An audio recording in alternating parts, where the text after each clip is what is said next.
హల్లెలూయా. నజరేయుడైన యేసుక్రీస్తు ప్రభునామంలో మీ అందరికీ శుభములు కలుగును గాక అని ప్రార్థన చేస్తూ ఉన్నాను. దేవుని నామానికి స్తోత్రములు కలుగును గాక. యేసుక్రీస్తు ప్రభువు కలువరి శిలువపై ఎందుకు మరణించాడో, ఎందుకు మరణించాల్సి వచ్చిందో ఈ విషయాలను మనము తెలుసుకుంటున్నాము.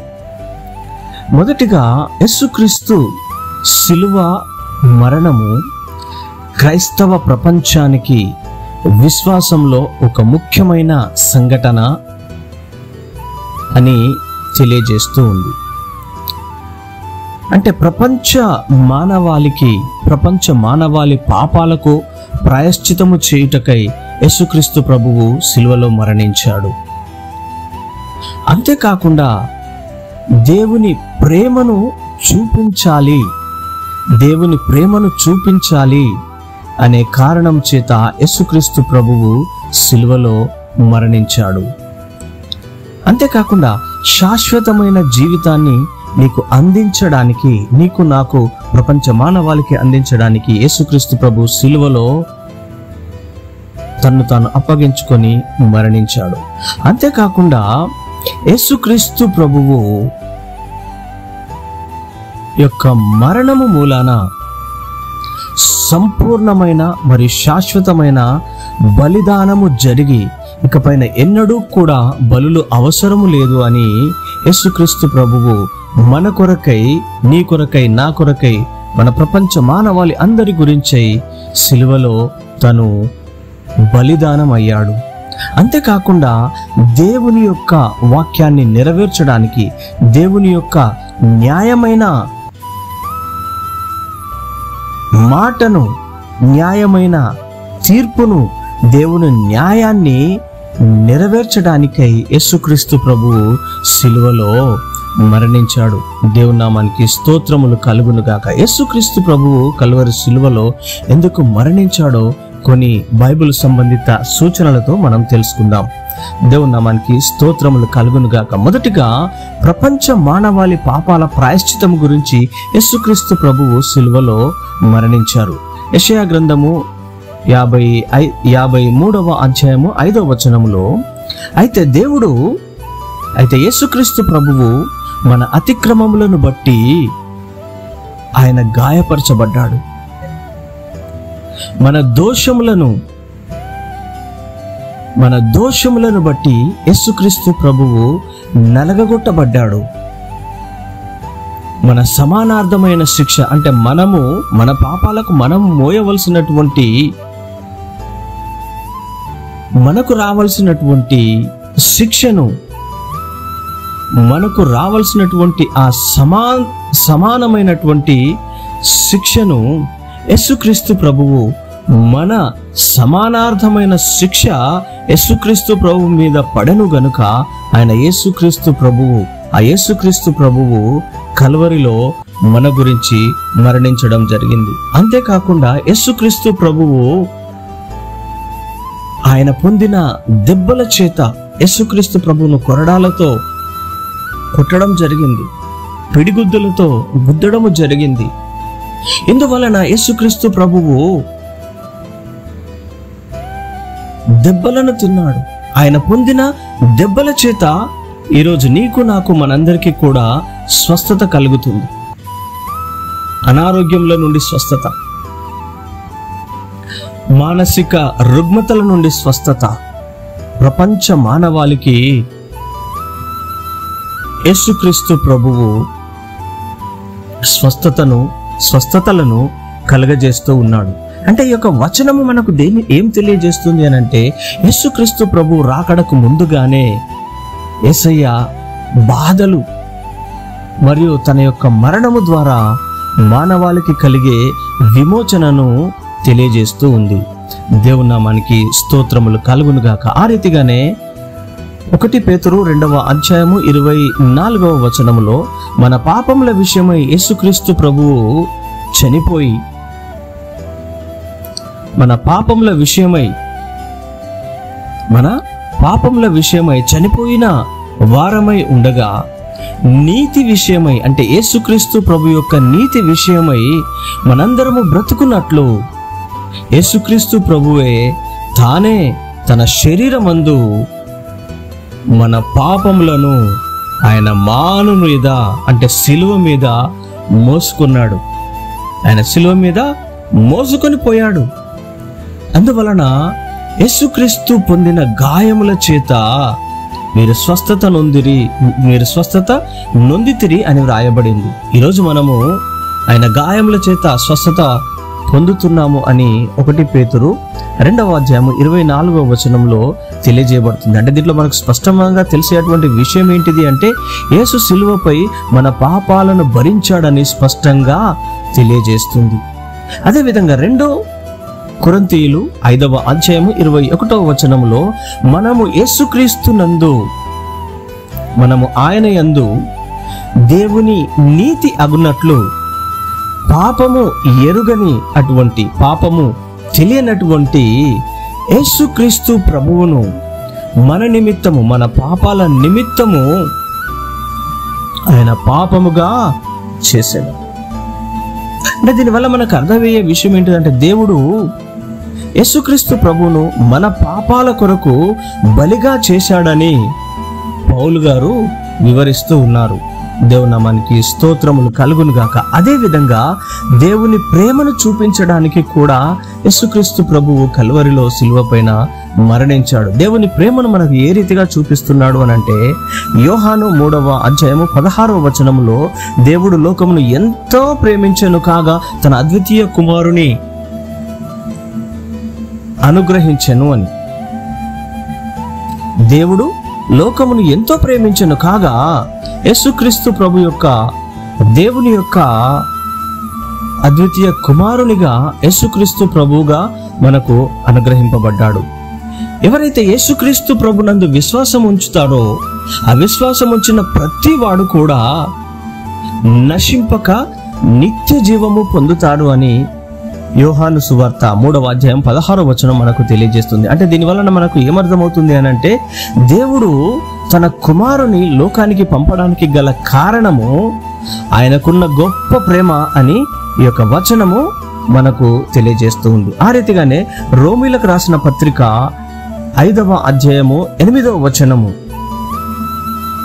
అయితే మనం ఇంకను పాపులమై ఉండగానే యేసుక్రీస్తు మన కొరకు చనిపోయాను. ఇందువలన మన ఎడల యేసుక్రీస్తు ప్రభువుకున్న ప్రేమను,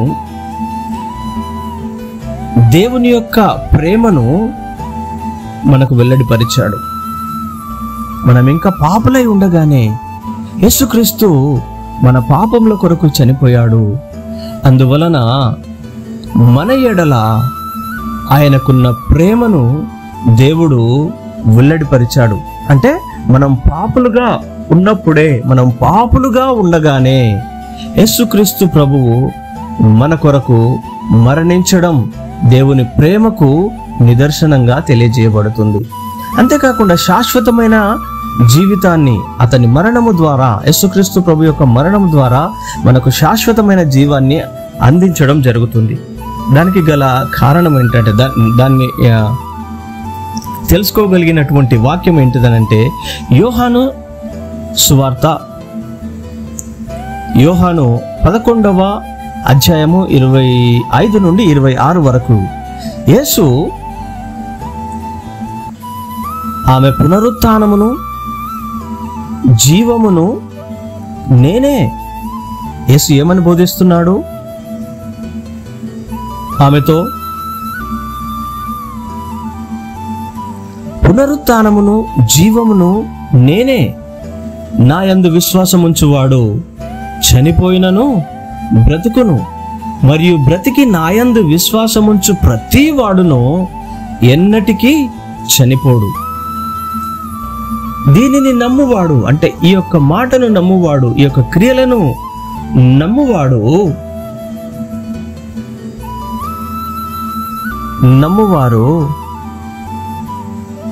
యేసుక్రీస్తు ప్రభువు మనకిచ్చేటువంటి శాశ్వతమైన జీవితం గురించి తెలుసుకుంటారు. అంటే ఈ మాట యేసు మరణం యేసు మరణంపై విజయాన్ని సాధించి విశ్వాసులకు నిత్య జీవాన్ని వాగ్దానం చేస్తూ ఉన్నాడు. దేవుని నామానికి స్తోత్రములు కలుగునుగాక. మరి బలిదానం ఏ రీతిగా అయ్యాడు? బలిదానము ఏ రీతిగా అయ్యాడు అంటే, శాశ్వతమైన బలిదానం ఏ రీతిగా అయ్యాడు అని అంటే, హెబ్రీలకు రాసిన పత్రిక 9వ అధ్యాయం 12వ వచనంలో, మన పాపాల నిమిత్తమై, పాపాల ప్రాయశ్చితము నిమిత్తమై గొడ్ల యొక్కయు మేకల యొక్కయు గొర్రెల యొక్కయు రక్తమును చిందించేటువంటి ఆచారముగా ఉంటూ వచ్చింది. హెబ్రీలకు రాసిన పత్రిక 9వ అధ్యాయం 12వ వచనంలో, మేకల యొక్కయు కోడల యొక్కయు రక్తముతో కాక తన సొంత రక్తముతో, దేవుని యొక్క సొంత రక్తముతో ఒక్కసారే పరిశుద్ధ స్థలములో ప్రవేశించాడు.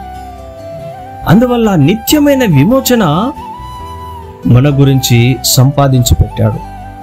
అంటే యేసు యొక్క మరణము పాత నిబంధనలోని జంతు బలుల కంటే అతి శ్రేష్టమైనదని,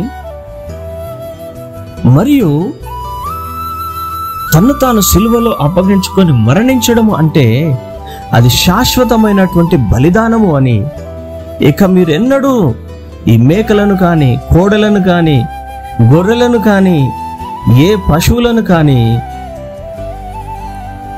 పాపం యొక్క ప్రాయశ్చితం గురించి బలిదానములు చేయాల్సినటువంటి అవసరం లేదు. శాశ్వతమైన బలిదానముగా యేసుక్రీస్తు ప్రభువే సిలువలో మన కొరకు, నీ కొరకు, నా కొరకు మరణించి ఉన్నాడని పరిశుద్ధమైన బైబిల్ గ్రంథం మనకు తెలియజేస్తూ ఉంది. అంతేకాకుండా ఎందుకు యేసుక్రీస్తు ప్రభు సిలువలో మరణించాడు అంటే, దేవుని యొక్క న్యాయాన్ని నెరవేర్చడం. మరి దేవునికి న్యాయం అనేది ఉంటుందా? ఆయన నీతిమంతుడైనటువంటి దేవుడు గనుక దేవుడు న్యాయాన్ని నెరవేరుస్తాడు. రోమీలకు రాసిన పత్రిక 3వ అధ్యాయం 25 నుండి 26వ వచనంలో, పూర్వము జరిగిన పాపములను దేవుడు తన ఓర్పుతో లక్ష్య పెట్టక విడిచిపెట్టినందున తన నీతిని కనపరచుటకై మరియు తాను నీతిమంతుడును యేసుక్రీస్తునందు విశ్వాసం ఉంచు వానిని నీతిమంతునిగాను తీర్చువాడునై ఉండుటకు ఆయన సిలువలో మరణించున్నాడు. అంటే యేసు యొక్క మరణము దేవుని న్యాయాన్ని నెరవేరుస్తుంది మరియు విశ్వాసులను నీతిమంతులుగా తీరుస్తుంది అని దేవుని యొక్క బైబిల్ గ్రంథము మనకు తెలియజేస్తూ ఉంటుంది. అంతేకాకుండా యేసుక్రీస్తు సిలువపై మరణించడానికి మరికొన్ని ముఖ్యమైన కారణాలు బైబిల్ గ్రంథంలో ఉన్నాయి. ఒకటి, ముగించాడు. అతను సిలువలో తను అప్పగించుకోబడి తన మరణము పొందడము మూలాన ఒకటి ముగించాడు. అదేంటిది? శత్రుత్వము యొక్క ముగింపు జరిగింది. ఎఫెసీలకు రాసిన పత్రిక 2వ అధ్యాయము 16వ వచనములో, ఎఫెసీలకు రాసిన 2వ అధ్యాయము 16వ వచనంలో మనకు ఈ విషయము తెలియజేయబడుతుంది. ఏంటంటే, చదువుతున్నాను వినండి. తన శిలువ వలన ఆ ద్వేషమును సంహరించి దాని ద్వారా వీరిద్దరిని ఏక శరీరముగా చేసి దేవునితో సమాధాన పరచవలెనని ఇలాగు చేసెను. కనుక ఆయనే, అనగా యేసుక్రీస్తు ప్రభువే మనకు సమాధాన కారకుడై ఉన్నాడు. దేవుని నామానికి స్తోత్రములు కలుగునుగాక. అంటే శత్రువుకు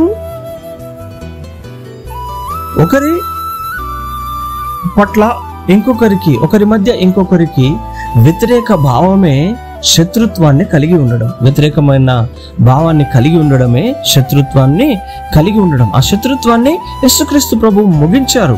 యేసు యొక్క మరణము ద్వారా యూదులు మరియు అన్యజనుల మధ్య ఉన్నటువంటి ఈ శత్రుత్వాన్ని అంతము చేసి వారినందరినీ కూడా దేవునితో సమాధానపరిచింది. దేవునితో సమాధానపరిచింది యేసుక్రీస్తు ప్రభువు మరణం.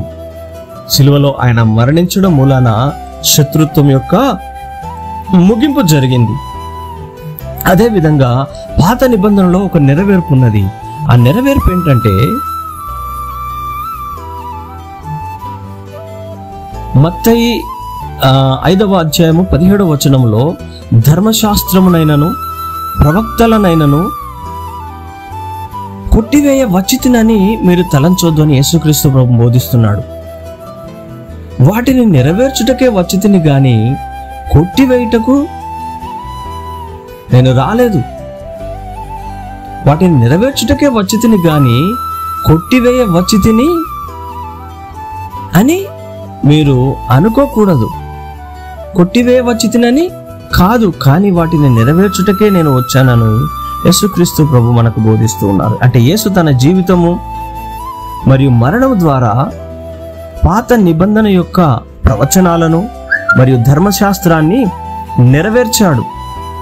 యేసుక్రీస్తు ప్రభు మరణము పాప పరిహారం కోసము ఏర్పాటు చేయబడినటువంటి బలిదానం. ఏంటి? ఏర్పాటు చేయబడినట్టు, అది దేవుడు ఏర్పాటు చేయబడినటువంటి బలిదానము. దాన్ని సంపూర్తి చేసింది. అదేవిధంగా విశ్వాసులకు మాదిరిగా ఉండటానికి ఆయన చనిపోయాడు. విశ్వాసులకు మరి ఏ రీతిగా మాదిరిగా ఉంటున్నాడు అంటే 1 పేతురు 2వ అధ్యాయము 21వ వచనములో దీని కొరకే మీరు పిలువబడితిరి. దేని కొరకు? యేసుక్రీస్తు కూడా మీ కొరకు బాధపడి మీరు తన అడుగు జాడల యందు నడుచుకొనున్నట్లు మీకు మాదిరిని విడిచిపోయాను. అంటే యేసు యొక్క సహవాసం, ఆయన ఫెలోషిప్, యేసుక్రీస్తు యొక్క సహనం, ఆయన యొక్క ఓపిక, మరియు ఆయన మన నిమిత్తమై అనుభవించిన బాధలు విశ్వాసులకు విశ్వాసంతో మరియు విధేయతతో జీవించడానికి ఒక ఉదాహరణగా తెలియజేయబడింది. విశ్వాసులకు మాదిరికరంగా యేసుక్రీస్తు ప్రభు ఉన్నాడు. అంతేకాకుండా అధికారాలు మరియు శక్తులపైన విజయం కలిగింది. ఏ అధికారులు, ఏ శక్తులపైన విజయం కలిగింది అంటే కొలస్సీలకు రాసిన పత్రిక 2వ అధ్యాయము 15వ వచనములో 2వ అధ్యాయము 15వ వచనములో ప్రధానాధిపతులను అధికారులను నిరాయుధులుగా చేసి సిలువ యందు వారిని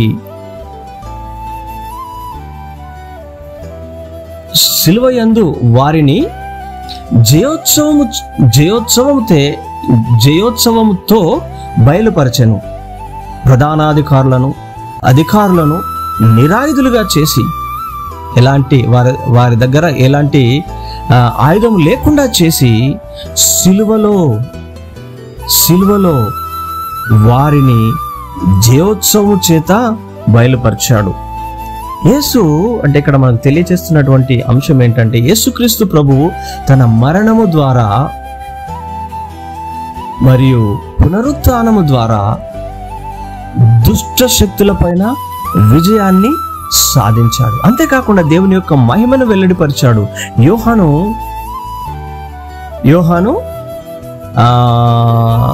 17వ అధ్యాయము 1వ వచనములో యేసు ఈ మాటలను చెప్పాడు. ఏమని చెప్పాడు అనంటే, పరలోకము వైపు కన్నులెత్తి చూచి, తండ్రి, నా గడియ వచ్చింది, నీ కుమారుడు నిన్ను మహిమపరిచేటువంటి గడియ వచ్చింది కనుక నీవు నీ కుమారుని మహిమపరచుము.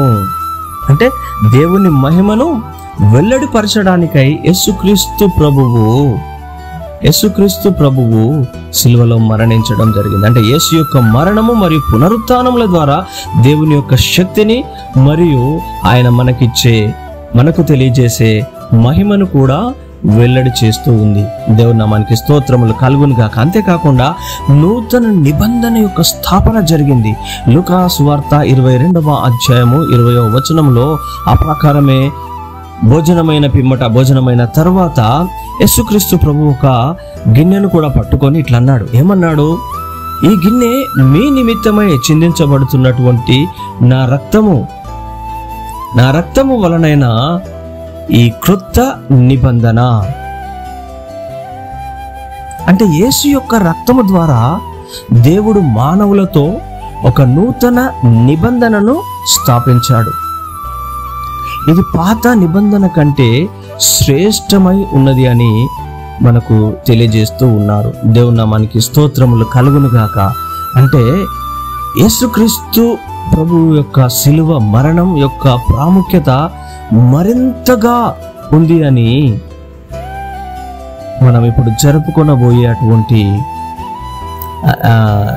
గుడ్ ఫ్రైడే అండ్ ఈస్టర్ అంటే మరణ పునరుత్థానాల గురించి తెలుసుకోవాల్సినటువంటి అవసరము ఎంతైనా ఉన్నది అని పరిశుద్ధ గ్రంథము నుండి పరిశుద్ధాత్మ దేవుడు నీకు నాకు మనందరికీ ప్రపంచ మానవాళికి బోధిస్తూ ఉన్నాడు. దేవుని నామానికి స్తోత్రములు కలుగును గాక. అంటే యేసుక్రీస్తు ప్రభు యొక్క మరణము కేవలము ఒక చారిత్రాత్మకమైనటువంటి సంఘటన మాత్రమే కాదు, కానీ అది ప్రపంచ మానవాళికి దేవుని యొక్క ప్రేమను, న్యాయం మరియు విమోచన యొక్క అత్యున్నతమైనటువంటి వ్యక్తీకరణను మనకు తెలియజేస్తూ ఉంది. దేవుని నామానికి స్తోత్రములు కలుగును గాక. Amen, amen, amen.